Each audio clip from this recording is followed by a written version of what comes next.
የዩ ጩፋን ጋርድ ሁኔታ ስታይ ነብያችን አደጋ ላይ እንደሆነ አልተሰማህም? ደና ጠባቂ እንደሚያስፈልገው በዚህ ጠባቂ በደንብ በቀጡ ሊጠበቅ እንደማይችል አልተሰማህም?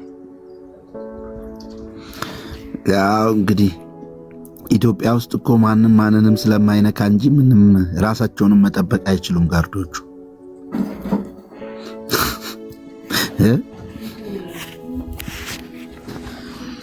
አረ ማንንም ስለማይነካ እነሱን የሚነካ እንጂ የጠፋው እነሱማ ባላቸው አቅም ሁሉ እኮ ሰውን እየነኩ ነው። የሰው ኪስም የሰው እንትንም እየነኩ እኮ ነው ጆይ። አይ በዛ ሳይሆን አሁን እነሱ በደሉን ብሎ ማንም ሰው እነሱ ማናቸውንም አይነካም ለማለት ፈልጌ ነው እንጂ የሚነካቸው ቢኖር ኖሮ ጋርዶቹ ማናቸውም የሚተርፉ አይደሉም። ጋርዶቹ ራሳቸውንም ማዳን የማይችሉ ናቸው ለፈልጌ ነው። እነሱማ የታወቁ ናቸው።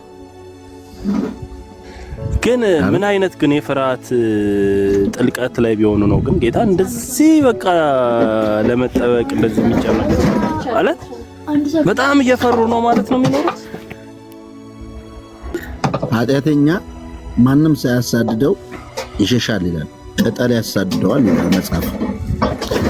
እና በተለይ ከፍተኛ ወንጀል የሚሰሩ ሰዎች፣ ከፍተኛን ማጭበረበር የሚያደርጉ ሰዎች ዝም ብለው እየበረገጉ ነው ውለው የሚያድሩት።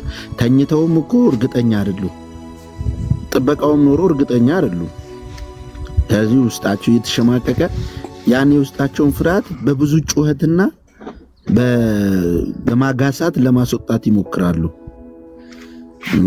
መድረክ ላይ ቆመው አሁን ሲሰብኩ እያጋሱ እንጂ እየሰበኩ አይደለም። ጩኸቱን የውስጣቸውን ጩኸት ለማስወጣት ማንንም አልፈራም ብዙ ጊዜ አይተከወረ የሚሉት ስለፈሩ እኮ ነው። እና ኤርሚ ፈርቶ ነው ሁሉ ጊዜ እንደዛ የሚጮህ ያልክ ነው። እኔ ስለ ጩፋ ነው ያወራሁት፣ አንተ ግን ስለ ኤርሚ ነው የምታወራው። እኔ እንደዛ ሲል የምሰማው ኤርሚ በጩኸት የሚያሳምን መድረክ ላይ ነው ያልኩት፣ ቲክቶክ ላይ አላልኩበት። መድረክ ላይ ነው። አይ ኤርሚ ነው የሆነ ነገር አናምነን ስንለው ጮህ የሚያሳምነን ኤርሚ ነው ብዬ ኤርሚ ቲክቶክ ላይ ያለው መድረክ ላይ አይደል? እሱማ ምንም መፍራትም የለበትም። ማን ያገኘዋል ቲክቶክ ላይ? እነተን ኤርሚን ከባለቤት ውጪ ማንም አያገኘው። አለቀ በቃ። መድረክ ላይ ሲቆሙ ጉባኤ ውስጥ ህዝቡን ስለሚፈሩት ማለት ነው። እዛ ውስጥ የሆነ ሰንበድ ይኖራል ብለው አልፈራም። በቀኝና በግራ እኮ ጋርዶች ቆመዋል መድረኩ ጥግ ላይ አይተህ ከሆነ ማለት ሲገቡ መጽሐፍ ቅዱስ ሁሉ ይዘውላቸው ይገባሉ። በጣም ተነፋፍተው ምናምን። ከዛ ልክ እንደወጡ ሃሌሉያ አልፈራም ፈርተው እኮ። ስለዚህ ኃጢያን እንደ እኔ እኮ አንድ ጊዜ ነገር ላይ እንትናን እኮ አግኝቼው እኮ አውቃለሁ። መንገድ ላይ እኮ አግኝቶኝ ያውቃል። እንትና ሳሚ ጩፋ የሚባል እዩ ጩፋ ወንድም አለ። ሳሚ ጩፋ የሚባል ሳሚ ጩፋ የሚባል ደንደን ያለ ሰውነት ያለው ግዙፍ ነገር ምናምን መከላከያ ነው የምሰራው ምናምን ታውቀዋለህ? ራይድ ነው የሚነዳው። ከዛ የዩ ጩፋ ወንድም ነኝ ምናምን አለኝና መጥቶ ራይድ ግን እንዴት ነው ዩ ጩፋ ወንድም ሆነ ያዋጣል ራይድ መስራት ወይስ ቶሽ? አንዴ ስማ ወንድም አይደለም እናት ማንም እኮ ይኸውልህ ስማኝማ፣ አንተ እኮ ባጠገብ ያሉት እኮ ካንተ እኩል መኖር የሚችሉት ጻድቅ ስትሆን ብቻ ነው። ገባ? አሁን ሐዋርያቱን ስትመለከት በመካከላቸው ልዩነት የለም። ሁሉም አንድ አካልና አንድ ሰው እንደሆኑ ስለሚያስቡ ያላቸውን ሁሉ ለራሳቸው አይቆጥሩም፣ ይከፋፈላሉ። አይደለም እንትን ወንድሞቻቸው ቤተሰብ እንዲያስቸግሩ። የኛ ሀገር ግን አይተህ ከሆነ ብዙ ጊዜ በወንጀል እንደዚህ የሚያደርጉ ሰዎች አምላካቸው ገንዘቡ ስለሆነ በዛ ላይ ካልሲ መግዛት ለቤተሰባቸው ራሱ በጣም ነው የሚሸቀጥጣቸው። ለራሳቸው ብቻ ነው የሚያደርጉት ሁሉን በልጭልጩንም ይመስለኛል። ደግሞ ገንዘብ ለማውጣት ምናምን እንትና መፍቀድ አለበት መሰለኝ ጆይ። ይሄ የቀለበቱ ጌታ ቀለበታቸውን የሚሰራላቸው ጌታ አይ ቲንክ መፍቀድ አለ። ቃልቻው ካልፈቀደ አይ ቲንክ ለሰውም መስጠት ምናምን የሚችለው አይመስለኝም። በትእዛዝ እኮ ነው የሚለብሱት። ሰይጣን እንደዛ አይደል? ሰይጣን እኮ ሲሰጥህ ሰይጣን ሲሰጥህ እኮ አንተንም ተቆጣጥሮ ነውና አንዳንድ ጊዜ ከልክ ያለፈ አረመኔነታቸውና ጭካኔያቸው በቃ ምናልባት እዛ የገቡት ኪዳን የሚያስገድዳቸው የሆነ አስገዳጅ ነገር ያለ ይመስለኛል። ቀለበቱን ሲሰጧቸው ጂኒው ማለት ቴንኪው ጂኒው ከአገልጋይ ጋር ምግብ እንደማይበላ ነው መሰለኝ። ምግብ ሲበላ ጩፋ ነው አብሮ ያገለገሉት ጋርዶቹ ምናምን ይቆማሉ። እሱ በልቶ ለብቻው የተለየ ምግብ በልቶ ከተነሱ ትራፊውን የሚበሉት ከበሉ ያብቷል። አገልጋዮች ከሆኑ ደግሞ ጭራሽ እዛ ጋር አይደርሱም። ስለዚህ በትእዛዝ ነው ምግቡም በትእዛዝ። በእርግጥ የሱን ትራፊ መብላትም እኮ በጣም ብለሲንግ ነው እኮ የሱን ትራፊ መብላት ብለሲንግ እኮ ነው ጆይ። አንተ ስለማታምን ነው እንጂ በእውነት ብታምን የአገልጋዩን ትራፊ መብላት ራሱ ለክብር። እኔማ አምናለሁ እኮ የጌታዬን ራት እየበላው ነው አምኜ የበረከቱን ጽዋ እያነሳው የሚበልጠውን ማለት ነው። የጠንቋይ ተከታይ ብሆን አምን ነበረ። አሁን ግን የጌታ ተከታይ ስለሆንክ የጌታን ራት እየበላው አይደል እንዴ? ስማ የበረከት ጽዋ እያነሳው ነው። የአጋንንት ጽዋና የጌታ ራት የጽዋ ስለሚል ስለዚህ እኔ እምነት ቀይሬ ነው እምነቴ በጌታ ሆነ እንጂ በጌታ ባልሆን እኮ እኔ እንትን አደረግ ነበር። ግዴታ እኮ ነው፣ ሁለቱም ጽዋ አላቸው።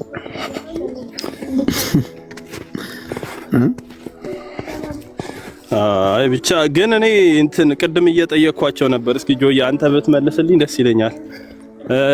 እሺ ትላንትና ነው በስንት ጊዜ ቲክቶክ መጥቼ ላይቭ ምናምን ሳይ የሆነ ቦታ ላይ በአንድ ጂኒ እየተጣሉ አየሁ። ጂኒው የናንተ ነው ጂኒው የኛ ነው ምናምን እየተባሉ ክርስቲያኖች ማለት ነው።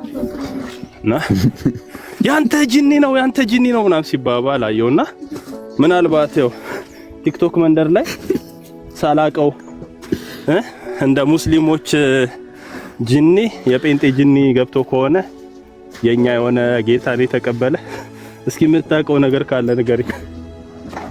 አለ የተቀበለ ጂኒ ካንተ ሰማው ነው ይሄንን ካንተ ሰማው ጌታን ትላንት በቃ ሞት በሳቅ የሆነ ሰውዬ የት ነው በጌታ የሆነ ሰውዬ የሆነ ቤቱንም አላውቅም ብቻ የሆነ ሰውዬ ምን ይላል የካልቪን ትምህርት የጂኒ ትምህርት ነው ምናምን ብለዋል መሰለኝ። እና በቃ ቤቱ ጂኒ በጂኒ ሆነ ነው ማለት አይደለም። እንትን ላይ ነው እያየው ነው። እሺ ኖ ኤፍ ያለውን እኮ አይደለም። ኤፍማ በምናውቀው ቋንቋ ያጋንንት ነው እኮ ያለን እኮ እኔ እኮ ያጋንንቱ እኮ ገብቶኛል እኮ ያጋንንት ነው ሲል እኮ ተረዳው በምናውቀው ቋንቋ ነውና እኔ ጂኒው እንዲብራራልኝ ፈለኩኝና እስላሞቹ ጋር አውቃለሁ ሙስሊም ጂኒ ምናምን እንደነበር ምናምንና ከዛ እዚህ የጂኒ ነው ጂኒ ምናምን በቃ ጂኒ በጂኒ ሲሆን አረባካችሁ በፈጠራችሁ ጂኒን ቀድማችሁ ንገሩን እኛ ተጨነቅን እኮ። እና የቲክቶክ ደረጃ መዳቢ ደግሞ ቶሎ ነው ደረጃ ሲመድብ አማክረንም ገባ። እና ምናልባት አሁን እኛ ስንመጣ ምናልባት እኛም ያለንበት ቤተ እምነት ወደ ጂኒ ተቀይሮ ከሆነ የጂኒ ብለውት ከሆነ እንደው ቢያሳውቁን ገባ። ሳናውቅ የጂኒ ነገር ውስጥ ሆነን እንዳንገኝ ቢያሳውቁን። መጀመሪያ ግን ጂኒውን ያብራሩልን። ጴንጤ ጂኒ ተገኝቶ ነው ወይ እንደዚህ ምንሻማበት? ፈርስቶፎን አረ በጣም እኮ አንተ ምን አይነት ዘግናኝ ዘመን ላይ እንዳለን ማለት ከዚህም በላይ ተረቶችና በጣም የሚገርሙ ነገሮች አልፈዋል በዘመናት መካከል። ግን በአንደኛው ክፍለ ዘመን ላይ ቁጭ ብለህ እንዲህ አይነት ነገር ስታደርግ ያውም ቲክቶክ ላይ ገብተህ እኔ እኮ ቲክቶክ ላይ ያለ ጴንጤነት ይገርመኛል። አሁን ከጥቂቶቹ በስተቀር ማለት ነው። በተለይ የተቆጣጠሩት የኛ ነው የሚሉት ማለት እንዴ ሚስጥር እናውራ ይባባሉና ማለት ነው። ጀርቢያ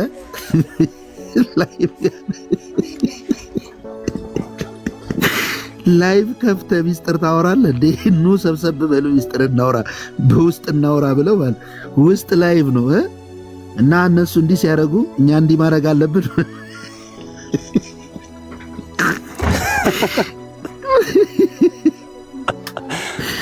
በጣም ነው እኮ ከባድ፣ በጣም እኮ ነው የሚገርም። 600 ሰው ቁጭ ብሎ ሚስጥር እያወሩ ነው። እንዲህ ማድረግ አለብን፣ እንደዛ ነው። አይ አንተ እኮ እንዲህ ነበር ማድረግ ያለብን፣ እንደዛ ነው። በሚቀጥለው እንዲህ አድርግ ይባባላሉ ማለት ነው። በሚሰበሳቅ የሚገሉ በየአይነት በቃ ጅኒ በለው ምኑም በቃ እኔ ጤነኛ አይመስሉኝም ሰዎች እዚህ ቲክቶክ። ከዛ ያ ሲሳይ ደግሞ ምን ይላል?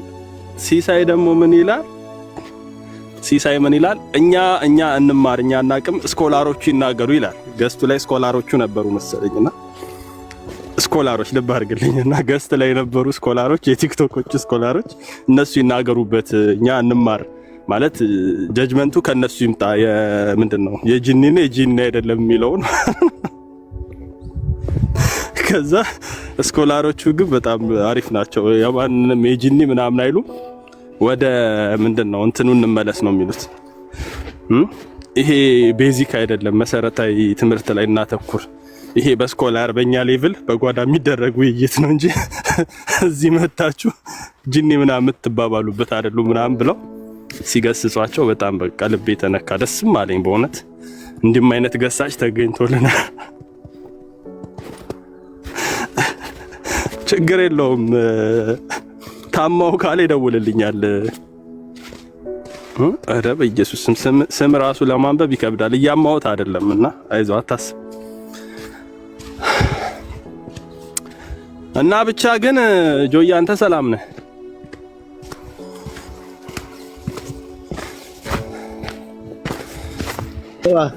እያንቋቋው ነው ወይ? እማን ጀርባን እያንቋቋው የማን ጀርባ እያንቋቋው ድረስ። ኦኬ እኔ በጣም ፊዚዮቴራፒ እዛው ቤት እየሰጣት ነው። አዎ አለው ልጆች፣ እኔም ሰላም ነኝ። እኔም ደህና ነኝ። ትላንት በሰላም ወደ ቤት ገባህ? ደግሜ ሳልደውልልህ። አዎ አይ በሰላም ገባሁ እኮ ትላንትና በቃ በታክሲ እያቆራረጥኩ በሰላም ገባሁ። ከተማ እኮ ደፍራ አይልኳቸውም። አቤላ ገጠር ነው ያለው ብሎ እኮ ነው የላኩበት። የሚገርሙ ናቸው። ብቻ ደግሞ የሚገርመኝ ምን እንደሆነ ልንገርህ። ኤቭሪ ታይም ያው ልቡ ንጹህ ስለሆነ ከመጥፎ አንጻር ስላይደለ እውነትንም ስለሆነ የሚነግራቸው ሁሌ ይጋለጣሉ። ባለፈው ያውን ያ ኦሬዲ ቀርጭሞት በልቶት ገሎት አጥፍቶት እኮ ጸጥ ሊል ነበር። ልክ እንደ አንድ ፕራይም ሚኒስተር ወጥቶ መግለጫ ሲሰጥ ማታ ላይ ካስታወስክ ማለት ነው። ያ ባለጌ ሰውዬ ጉተማ ምናምን የሚባለው ባለጌ። አዎ እሱማ በጣም ልጁንም እግዚአብሔር ማስተዋል ሲሰጠው ቪዲዮ ሰርቶ ምናምን ማስቀመጡ ነው እንጂ እሱን እኮ ነው የምልህ። ትላንትናማ አሁን እንግዲህ አስብ የተከታተሉት እዛ ካንተ ጋር ላይቭ ገብቶ ነው አሉ። እኔ ኮኪንግ ናታን ይደውልልኝ ትላንት እንደዚህ ስመጣ እንደዚህ ላይቭ በገባውበት አቤላ ገባና ስቤው እያወራን ከዛ የኔ ባትሪ ዘጋ ቤት ሳልደርስ ማለት ነው። ከዛ እሱ በቃ በዛው በነበረበት እንትን ላይቭን ከፍቶ ፓርክ ጋር ተቀምጦ እኮ ነው እያወራ። መጀመሪያም እየተንቀሳቀሰ ስለነበር ፊት ለፊቱ መጥቶ በቃ ይወጣጠራል ምናምን። በቃ ትጥቅ ብቻ ነው ደግሞ ልጁ ሱፍም አሟልቷል፣ አቋሙም ጥሩ ነው፣ ግን ልብ ግን ምንም የለም። በቃ እንዴ ሰው እንዴት እያስፈራራ ድምጽ ይሰልልበታል። ሊያስፈራራው እኮ ነው የመጣው እኮ ሊያስፈራራው መጥቶ ትጥቅ አሟልቶ ጥሩ አቋም ይዞ ምናምን፣ ግን ሲያወራ ድምጽ ይሰልላል።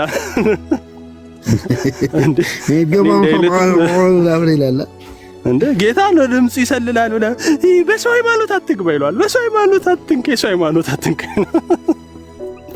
እኔ ያዘንኩ ለነብዮቻችን እግሮቹ በእንደዚህ ድኩማን ወደዚህ ዞራል፣ ወደዛ ጀርባው ላይ ታጠቀውን ነገር ያሳያል ምናምን እና ምንድነው ከዚህ በፊት ጀሞ ላይ እየሰበክን ታስታውሳለህ? እሱም ቪዲዮ አይተዋል። አንዴ መጣና ፊት ለፊት ግትር ያለ ነበር እንዴ? ያኔ ነበር። አይ ነው ቪዲዮውን አይቼዋለሁ። ነው አልነበርኩም፣ እናንተ ነበራችሁ የምትሰብኩት። ከዛ ቪዲዮውን ግን አይቼዋለሁ።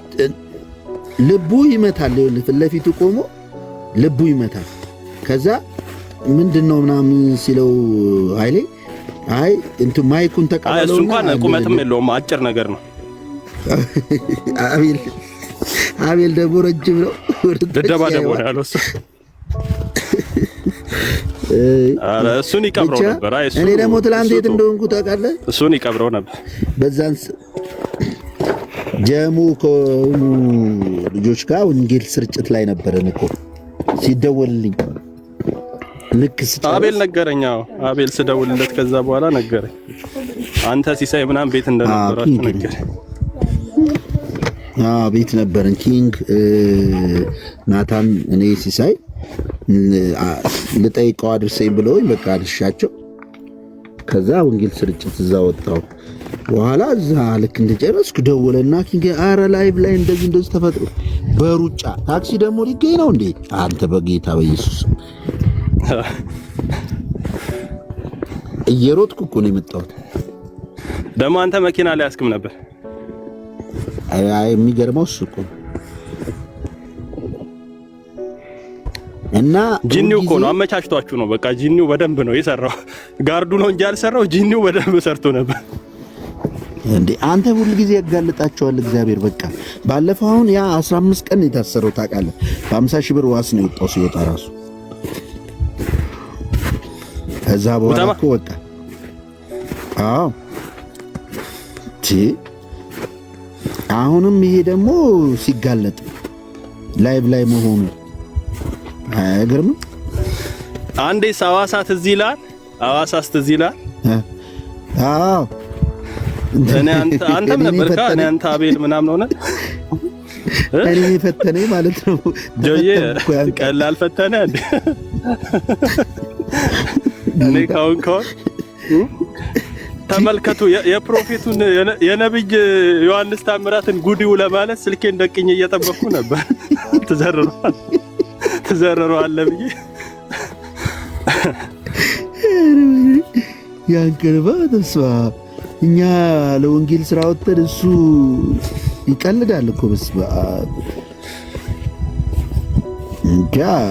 እኔ እኮ አሁን ሐዋሳ ምናምን እንትን ላይ ይሄ በተለይ ልጅሰስ ላይ መስራት ፈልግና ይር ከባድ ነው እንኳን እንደዛ። ያንተም የመጀመሪያ ጠላቶች እኮ ልጅሰሶቹ አይደለም የሚሆኑብህ ነበር፣ እነዚሁ ሰዎች ናቸው። ወንጌል ልሰብክ ብትሄድ የመጀመሪያ እንትኖች ኧረ በስመ አብ። ብቻ እንደዚህ አይነት ትውልድ መፈጠሩ በጴንጤ ውስጥ ያሳዝናል። ጀርኒ ያ ምስኪን ህዝብ ያ መከራ የተቀበለ የተሰደበለት መንገድ ንጹህ መንገድ አሕዛብ የሚመሰክሩለት መንገድ እነዚህ ሾልከው የገቡ ገባ ማበላሸታቸውን ሳስብ ሁልጊዜ ውስጤን ይበላኛል።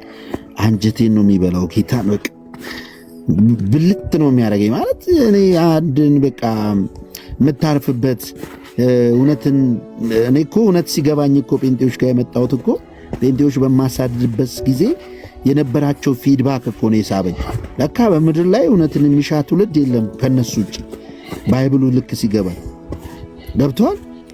መጥቼ ህይወቱን አግኝቼዋለሁ፣ ህዝቡንም አግኝቼዋለሁ። ዛሬም አሉ እኮ። ግን ይህን ማህበረሰብ ትላንት ዋጋ የከፈሉ እንግዲህ አንተም ቤተሰቦች አሉ እንግዲህ ታውቃለህ፣ ልጅ ሆነ ያሳለፉትንና እነሱ እንደዛ ያሳለፉትን በየዋህነት በገርነት በሰፈር በጎረቤት በመንደር ዛሬ ማንም ተነስቶ ገብቷል ለሰከንድ አምላኩን የማይጠራ ብድግ ብሎ በስሙ ብቻ እንደዚህ ሲሆን ታዝናለህ። በቃ ይሰማል።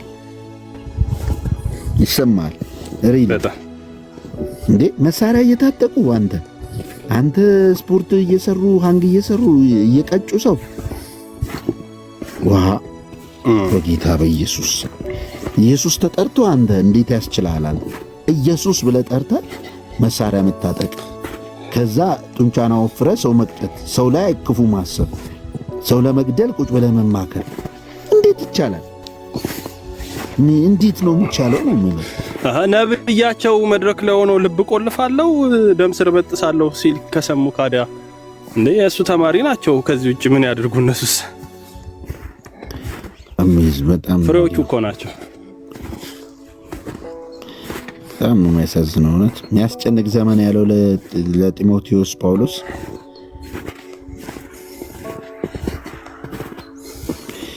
እኔ የምልህ ዮኒ ማኛን ሶፊ ጠየቀችው። አቤል ነው ላከል አብቅቷል እኮ አብቅቷል። ይሄ ለእንደኛ አይነቱ ገና የበረዶ ብርቅ ላልወጣላቸው ሰዎች ፈጣሪ ብርቃችሁን ተወጡ ቀጣይ ፀሐይ እስኪመጣላችሁ ብሎ የለቀቀው ነው እንጂ አቁሟል። የለም በረዶ ነገር ምን ፀሐይ ወጥቶ በረዶ አለ። ይቀዘቅዛል። አሁን የምትራመድበት ኧረ አይቀዘቅዝም። ኦኬ ይገርም። በረዶ አሸዋ ነው። አንተ ምንድነው አደን ወጥተህ ነው እንዴ? ኤሳው ሆንክ እንዴ? አደን ወጥተህ በበረዶ ምን ላድን ነው የምወጣው? ጆይ ታውቀኛለህ። ምን የዙረታ መሌን ታውቀዋለህ? ድኩላ ምናምን አይሹ በረዶ ጀርሚ በረዶ ላይ ፈጨዋል። እንትን ምንድን ነበር እምልህ እንትን ያለውን ሰምተሃል? ዮኒ ማኛ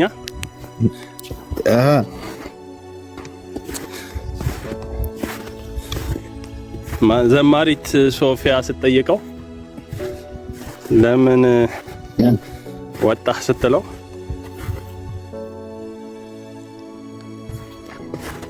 በቃ ጥላቻ፣ አድመኝነት፣ ክፋት ምናምን ነው ያለውና ሐቁን ለመናገር እሱን ሲናገር አይተህ ሌላ የስድብ ቃል መምረጥ ሳይሆን ያለብህ በቃ ቲክቶክ ሊሆን ያህል ጊዜ ዘግተህ የጥሞና ጊዜ መውሰድ ነው ያለብህ። ግን ምክንያቱም እውነቱን ስለሆነ ማለት ነው። እውነቱን ስለሆነ በጣም እንጂ አንተ እኮ ይኸውልህ ምክንያት እንዳሰጡ እኮ ነው የሚለው ታውቃለህ። መጽሐፍ ሲናገር ለሚሳደቡት ምክንያት እንዳሰጡ ማለት ሲሳደቡ ተሳደብኩት ይሄ ስለሆነ ነው እንዳይሉ ምክንያት እንዲያጡ በቃ ተሳዳቢ ስለሆኑ ብቻ እንዲሳደቡ ኑሯችሁ በአሕዛብ መካከል መልካም ይሁን የሚል እኮ የእግዚአብሔር ምክር ቃል አለ አዲስ ኪዳን ላይ አስበዋል። አሁን ግን ማንም ሰው እንደፈለገ ሰድበው ምክንያት አለ። ለምን ሰደብካቸው ምን አድርጉ ብትለው እንዴ እንደዚህ ናቸው እንደዚህ ስድባቸው እጥፍ ነው እንደዚህ አስመረሩኝ ይላል። ሳይቆይ ሰሙም ነው የተከተለው እና አስበዋል። እንትን ነው እንጂ አንድ ጴንጤ ዮኒ ማኛን ለምን ሰደብከው ሲባል መልሱ እንደ ኢየሱስ ስድብ ምናምን ነው የሚል ማለት ይፎካከሯል ማለት ነው በስድብ። እሱን እኮ ነው የምልህ በጣም እሱም አመነላቸው እኮ እጅ ሰጠኩ አመነላቸው እንደሚበልጡ ታሳዩት አንዴ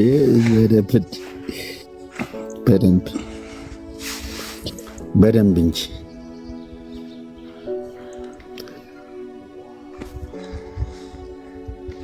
ወንድም ሀብቴ ሰላም ብለን ብቻ ጌታ ግን ይመጣል። ይሄስ ጌታ ይመጣል፣ እኛም እየጠበቅነው ነው። የእግዚአብሔር ልጆች እንግዲህ ክፎች በክፋት እየባሱ ይሄዳሉ። አንተ ግን በተማርክበትና በተረዳበት ነገር ጸንተህ ኑር። ከማን እንደተማርከው ታውቃለህና ከሕፃንነት ጀምሮ ክርስቶስ ኢየሱስን በማመን መዳን የሚገኝበትን ጥበብ ሊሰጡ የሚችሉትን ቅዱሳን መጽሐፍ ታውቃለህና በሚለው መሰረት አንተ ግን ጽና ስለሚል ያው ክርስትና መጽናት ነው። 99% ቢበላሽ ሰው አንተ ግን የሚል ቃል አለ። ሁሉም እንዲህ ይሆናሉ፣ አንተ ግን በጊዜው ማለጊዜው ቃሉን ስበክ፣ ገስጽ፣ ዝለፍ። እውነትን አይቀበሉ ሕይወት የሚገኝበትን ትምህርት የሚጠሉበት ዘመን ይመጣል። እንደ ገዛ ምኞቶቻቸው ለራሳቸው አስተማሪዎች ያከማቻሉ። ዓለም ወዳድ፣ ገንዘብ ወዳድ፣ ትምክተኞች፣ ትዕቢተኞች፣ ተሳዳቢዎች፣ ለወላጆቻቸው ማይታዘዙ የሚያስጨንቅ ነው ዘመኑ አለ። ግን ጽና ነው የሚለው። ስለዚህ ቢያስጨንቅም ማጆሪቲ ቢሆኑ የሚያስጨንቅ ቢሆን እንደ እግዚአብሔር ቃል ባይመላለሱም፣ እኛ ግን በተረዳንበትና በቆምንበት ይሄ ነው እውነቱ ባልንበት መንገድ ላይ ጌታን እንጠብቀዋለን ነው እውነታው። ጠብቀዋለን፣ ይመጣል። ተው ትንሽ ገበሬ ማህበር ገብተህ ነው?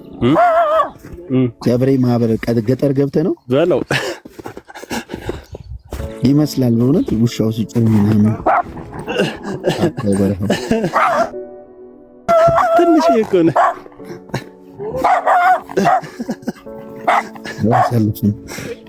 አላሰልፍም ማለት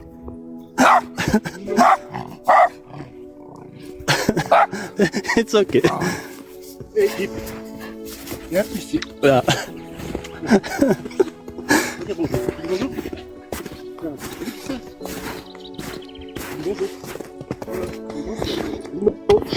በረዶ እኮ ነው። ዝናብ እኮ የሚዘንበው ይመስላል። በረዶ ነው የሚዘንበው።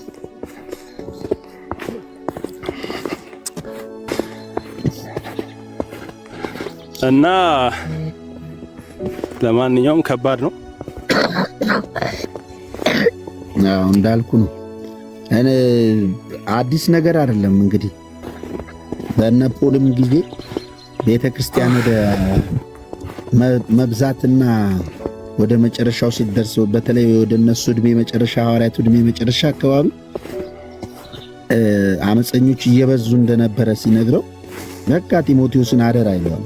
አንተ ትምህርቴን አካሄድ፣ መከራዬን፣ ሐሳቤን ተከተል፣ እግዚአብሔርን መምሰል ራስን አስለምድ፣ ክፉዎች በክፋት እየባሱ ይሄዳሉ ይለዋል። ታውቃለህ፣ ይመለሳሉ አይለውም፣ እየባሱ ይሄዳሉ። አንተ ግን በትማርክበት በተረዳህበት ከሕፃንነት ጀምሮ ይለዋል። እና ከሕፃንነቱ ጀምሮ ጢሞቴዎስ በእግዚአብሔር ቃል ያደገና በእናትና በአያቱ የነበረው አይነት እምነት ነበረውና እሱ የሚያገለግልበት ዘመን ግን አስጨናቂ ሆኖ ነበር። የእሱ ጎልማሳነት ህይወት ላይ ጎልማሳ ማለት 40 ቤት ውስጥ ሲገባ ማለት ነው። አስባ ጳውሎስ እሱ ሲያገኘው 10 ቤት ውስጥ አይደል ያገኘው 40 ቤት ውስጥ ሲያገኘው ከክፉ ጎልማሳነት ህይወት ራቅ፣ ሽሽ ምናምን ይለዋል። በቃ ተስፋ እንዳቆርጥ አንተ በትምህርትም በቃልም በኑሮም ምሳሌ ይሆንላቸው እንጂ ማንም እንዳይነቅህም ይለዋል። ታናሽም እያለ ደግሞ ስለዚህ ምክሩ ያ ነው። ዛሬም በቃ የሚመክረን ጌታ በቃና አንተ ግን በቃ ጽና። ይሄ ያለ ነው። እየሰፋ እየበዛ ሲል አንድ ነገር ዝም ብሎ ያግበሰብሳል። እኔ አንድ የትንቢት መጽሐፍ አለ የዳንኤል ምን ይላል መሰለህ? በዚያን ዘመን ብዙዎች በግብዝነት ይሰበሰባሉ ይላል። ታውቃለህ፣ በሚሊዮኖች ይሰበሰባሉ ወደዚህ ወንጌል ግን በግብዝነት ነው ይላል። በግብዝነት ነው፣ በእውነት አይደለም የሚሰበሰቡ። ስለ ቃሉ መከራም አይቀበሉ። ቃሉ ደግሞ ያበላል። ታውቃለህ፣ ይሁዳም ይበላ ነበር። ደናብር ነበር የሚያገኘው ይሁዳ። ወንጌል እኮ በነገራችን ላይ በቃ ለምድር ካዞርከው በደንብ ነው የሚያበላው። መጨረሻው ጌታን ያሸጣል ነው እንጂ እውነት ነው። በቃ መጨረሻ የጥፋት ልጅ ነው እንጂ ዝም ነው የሚል። እንደውም ጌታ ወስዶ ገንዘብ የሚገኝበት ላይ ያስቀምጣል። የሚገርመው ይሁዳን እንዴት አንተ ገንዘብ ያሽታል እየወሰደ በቃ መሬት መግዛት ምናምን በቃ አላማው የምኞቱ መሬት ለመቃብር ነው ስፍራ ያገዙለት።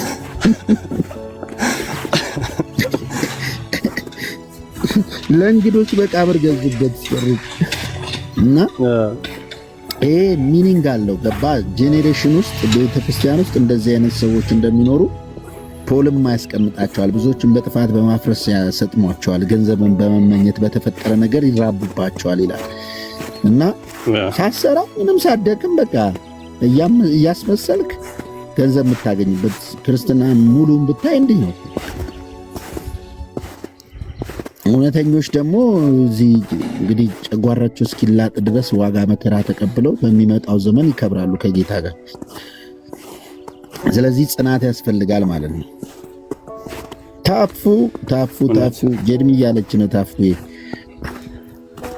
ታፉ እነሱ ጨርሰዋል። እሷ እስኖ ምናምን ጨርሳለች። በረዶ ጨርሳለች። አንደኛ ያው ለረጅም አመታት አይታውን ከቤት አትወጣም። እሷስ ነው ሲሆን እንደኛ አይነቱ ብርቃሙ ነው። አንተ ብርቃም ስለሆንን ገና አይ ትላንት እኮ ያወሯቸው ነበር ማለት ኦፍ ኮርስ ብርቅ ለሆነብ ነገር በትክክል ብርቃም መሆን በጣም ጤነኝነት ነው ማለት አክት ማድረግ አያስፈልግም። ማታውቀው አዲስ ነገር ስታይ ይሄ አውቀዋለሁ ስታፍ በቃ እኔ ምንም እኔ በረዶ የሚባል አይቼ አላቅም። ምንም ማስመሰል አልወድም። በቃ ገባህ? በአቃትም ብቻ የምትፈናከቷን በረዶ ነው ማቀው አናት የምትበሳውን በረዶና በምትለው ኢትዮጵያ ውስጥ የምትማተዋን ነው እንጂ እንደዚህ ጥጥ መሰለ ነገር። ስለዚህ ይሄ ልክ ስንት ዘመን በረዶ ከሚዘንብበት ሀገር እንደመጣ ሰው ኦቨርአክት ማድረግ ምንም እንዳልመሰለው አላ እኔ በደንብ ብርቅ ሆኖብኝ እንደ ልጅ ነው የቦረኩት። መጀመሪያ እሱን ያየው ጊዜ እንደ ልጅ እንደማንም አካፋይ ስጠርግ ቪዲዮ አልቀረጽኩም እንጂ ለራሴ አረ ቦረኩ ነው ማለት ቦረኩ። እዚህ በበረዶ ያረጁና ያፈጁ ሰዎች ይታዘቡኛል ብዬ ራሱ አልፈራው እና ሁላችንም አላዋቂ ሆነን የቀረነው በነገር ላይ ብዙ ነገር ሳናቅ የቀረነው ማናቀው ነገርን እንደምናቃክት አድርገን ስላሳለፍ ነው እንጂ እንዳላዋቂ ሆነን ከማወቅ ብንነሳ በቃ ኔክስት ሲዝን ላይ ያኛው ዕውቀት የሚጠይቀው ነገር ሲመጣ አንተ ብቁ ትሆናለህ፣ የተሰራ ትሆናለህ። ተረዳኝ? በቃ የሆነ ነገርን እኔ እንደዛ ነው ማምነው። በቃ በደንብ እንደማያውቅ ምንም አይቶ እንደማያውቅ ሰውዬ መሆን ነበር የነበረብኝ። እንደዛ ነው የሆንኩት በቃ እና አሁንም ከወጣ ከ6 ወር ከምናምን በኋላ ስለሆነ ደግሜ የማየው እዛ 2 ቀን እንዳጋጣሚ ሲወጣ አይ ስኖንማ እናቃታለን ምናምን ብዬ ቴሲስ አልሰራም። እኔ የአዋቂዎች ንግግር ውስጥ አልገባም። ድጋሚ እንደማያውቀው ኤክስፒሪየንስ አደርጋለሁ። ያወቅኩት ቀን እረጋጋለሁ፣ አርፋለሁ። ልክ ነህ። ስትመጣ ሰው የዳነበትን እንኳን የወንጌል እውነት እኮ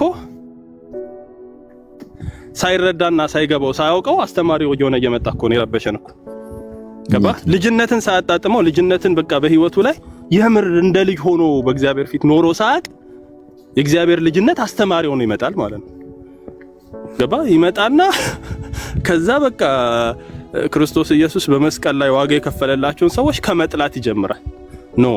የድህነቱ እውነት የገባው የዳነበት የክርስቶስ የጽድቅ መንገድ የገባው ሰው እንዴትም ሆኖ ማለት ነው ሰው ላይ ወንድሙ ላይ መዳኑን እስኪያጣ ድረስ በጥላቻ አይነሳበትም በምንም አይነት ታምር። ምንድነው እንዳዋቂ ሰው ሆኖ ስለጀመረ አርጅቷል፣ ገና አላዋቂ ነው። የሆነ ቤተክርስቲያን ፓስተር ብለውታል። የሆነ ቤተክርስቲያን ብዙ ሰው ምናምን አስተምሯል። ወጣት እያለ አንደኛ ኃይለኛ ነበረ፣ ግን አልገባውም። የተቀበለውን አላወቀው። ለዛ ነው ትላንት እንኳን የሰበከው ስብከት ዛሬ ህይወቱ ላይ አይዞ ተራ ቡድን ውስጥ ገብቶ ወንድም ከወንድም ሲያባላ ሰዎችን እስኪጠፉ ድረስ በቃ በነፍስ እስኪጠፉ ድረስ አሳዳጅና አረመኔ የሆነው አዋቂ ሲጫወት አርጅቶ ነው ሳያውቅ ማለት ነው።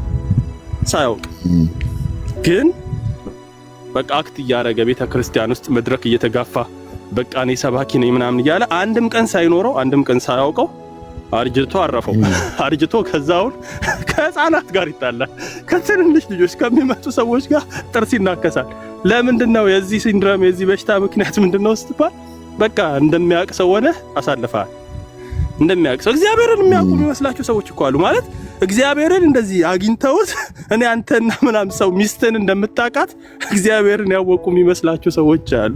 በጥቢት የተወጠሩ በጣም በጥቢት የተወጠሩ በቃ ቴዎሎጂ እንኳን ሊያብራራው የማይችል ሰማይና ምድርን የፈጠረ እሱን የተረዱ የሚመስላቸው ሰዎች አዋቂ እንደሆኑ ተሰምቷቸው አረጁ። ከዛ በኋላ ግን ወደ ህይወት ሲገለጡ አያውቁ። ዜሮ ክላስ ናቸው።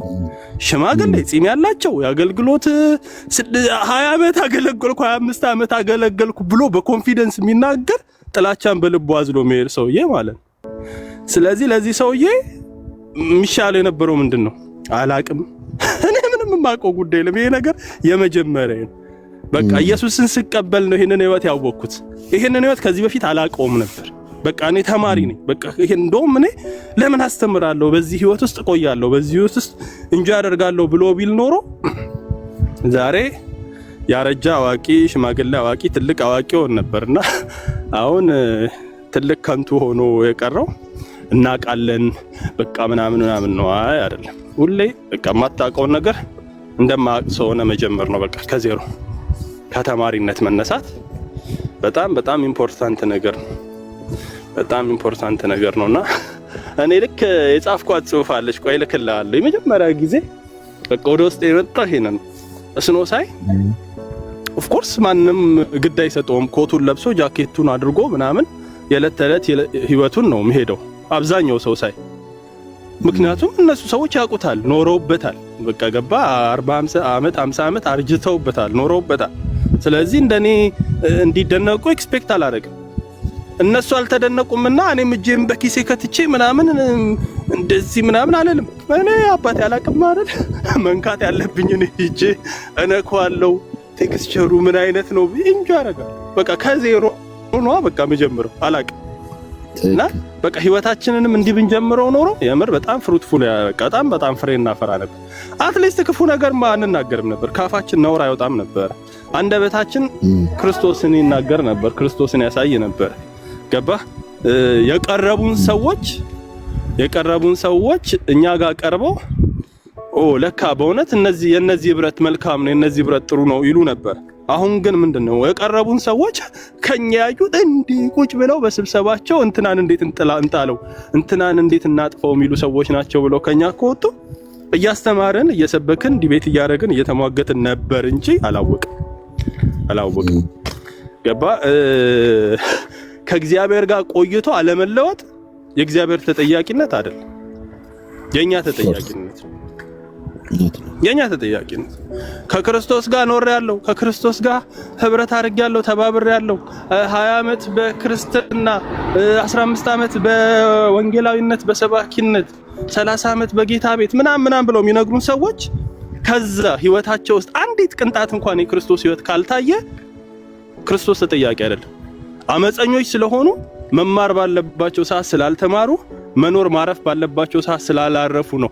ከዛ አዲስም ወደ ጌታ የሚመጣን ሰው በእነሱ መንገድ ነው ሊያሰማሩት የሚሞክሩት። እረፍ፣ ቁጭ በል እስኪ ተማር፣ ያገኘው ህይወት ምን እንደሆነ አጣጥም አይሉትም እኮ። አንዳንድ አምጥተው የስድብ ኮሚቴ ዋና ሰብሳቢ ያደርጉታል ማለት ነው። ገባ ስላልተማሩ የመጣን ሰው እንዲማር አይፈቅዱም። ጳውሎስ ነው የሚባለው እንደው ሁሉም ሰው ደግሞ እንዴ ምን ሆናል? ጭራሽ ማን ነው የሚባለው ልጅ የመጣ ጊዜ